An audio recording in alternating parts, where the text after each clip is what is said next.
sunnah. Nah, sholat sunnah sebelum melaksanakan sholat wajib itu ba'diyah, qobliyah dan ba'diyah di depan dan di akhir. Dan juga ada sholat sunnah yang waktunya itu sendiri, jadi tidak digabung dengan sholat wajib. Nah, syarat pertama untuk melaksanakan sholat wajib yang pertama itu adalah wajibnya melaksanakan mengumandangkan azan. Jadi azan itu memanggil orang-orang untuk sholat. Jadi azan itu menjadi penanda waktunya sholat ya, azan. Dan azan itu yang mengumandangkan azan disebut muazin atau dipanggil muazin. Dan azan itu boleh wajib dilakukan oleh laki-laki. Jadi kalau untuk perempuan tidak wajib melaksanakan azan ya. Terus azannya itu kalimatnya Allahu Akbar sebanyak 2 kali. Asyhadu alla ilaha illallah juga 2 kali. Asyhadu anna Muhammadar Rasulullah juga 2 kali. Hayya 'alas shalah 2 kali. Hayya 'alal falah 2 kali. Allahu Akbar la ilaha illallah. Nah, itu lafaznya dari azan. Dan orang yang mendengar azan wajib menjawab azan. Jadi kalau kita mendengar Allahu Akbar, kita juga menjawab Allahu Akbar. Dan ada satu tambahan kalau untuk sholat subuh ya, yaitu as-sholatu khairum minan naum. Sholat itu lebih bagus atau lebih baik daripada tidur. Itu ada di kalimat setelah hayya 'alal falah. Jadi setelah hayya 'alal falah itu nanti disambung as-sholatu khairum minan naum 2 kali juga. Baru nanti la ilaha illallah, yang Allahu Akbar la ilaha illallah. Nah, itu yang membedakan ya. Kalau untuk zuhur, asar, maghrib, isya sama, cuma di subuh aja yang beda.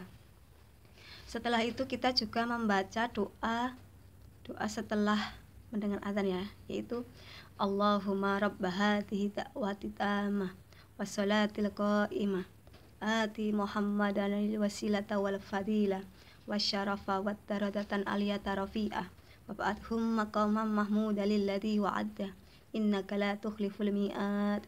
Nah, itu salah satu doanya. Mungkin kalau di hadis lain ada doa yang lain ya. Jadi yang saya pelajari itu doanya. Terus setelah itu wajibannya membaca atau memperdengarkan iqomah. Jadi setelah azan doa terus iqomah. Lafaznya seperti azan cuma lebih pendek. Jadi Allahu Akbar 2 kali. Asyhadu alla ilaha illallah 1 kali. Asyhadu anna Muhammadar Rasulullah. Hayya 'alas shalah, hayya 'alal falah. Baru ada tambahan qad qamatis shalah 2 kali. Allahu Akbar 2 kali. La ilaha illallah. Itu jadi suaranya lebih pendek ya. Kalau azan itu fungsinya untuk memanggil orang yang jauh untuk melaksanakan sholat wajib ya, 5 waktu itu. Dan kalau iqamah itu sudah orang-orang sudah ada tandanya sudah mau melaksanakan sholatnya ya. Terus setelah itu baru kita melaksanakan sholat. Oh iya, kalau untuk iqomah itu dia wajibnya itu untuk sholat berjamaah ya. Jadi kalau untuk sholat sendirian, kalau untuk yang perempuan, misalkan berjamaah perempuan itu iqomah saja, jadi nggak usah azan. Kalau untuk sendiri tidak perlu azan, tidak perlu iqomah, jadi langsung melaksanakan sholat ya. Terus sholat itu jadi tempat barisan sholat itu untuk laki-laki dan perempuan juga beda ya. Jadi barisannya yang pertama itu laki-laki dewasa itu imam, terus laki-laki dewasa belakangnya. Kalau laki-laki dewasa sudah habis, terus di belakangnya anak-anak. Nah, setelah itu anak-anak laki-laki ya. Jadi setelah anak-anak laki-laki baru perempuan dewasa. Kalau perempuan dewasa sudah habis, baru di belakangnya anak-anak perempuan. Jadi jangan sampai tertukar ya. Nah, terus sebaiknya kalau sholat itu di depannya ada apa sepertinya, kalau bisa tembok ya. Jadi biar di depan pas kita sholat itu tidak ada orang yang lewat di depan kita, karena melewati orang yang sholat itu termasuknya dosa ya. Jadi sebaiknya sholatnya tuh di depannya jangan sampai ada jalan gitu. Kalau misalkan sampai istilahnya terpaksa, kita bisa menaruh sesuatu di depan kita. Jadi tempat kita sujud kita taruh, misalkan apakah itu tas ataukah itu kursi atau apa yang sekiranya orang itu melihat kalau oh itu tempat itu dipakai buat sholat gitu ya.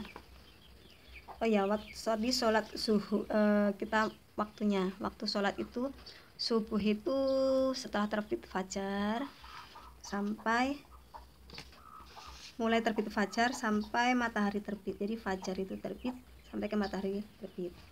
Terus sholat zuhur itu setelah matahari tergelincir. Jadi matahari zuhur itu matahari di tengah-tengah mau ke tergelincir mau ke sebelah ininya ya, mau ke waktu tenggelamnya. Jadi kalau di tempat saya ke barat.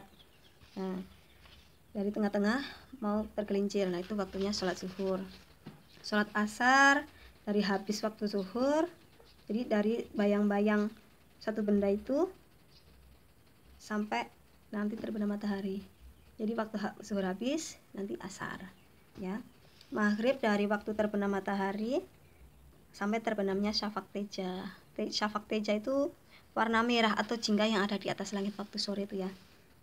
Isya itu dari waktu syafaq tejanya itu habis sampai ke terbit fajar. Jadi waktu isya itu lebih panjang ya.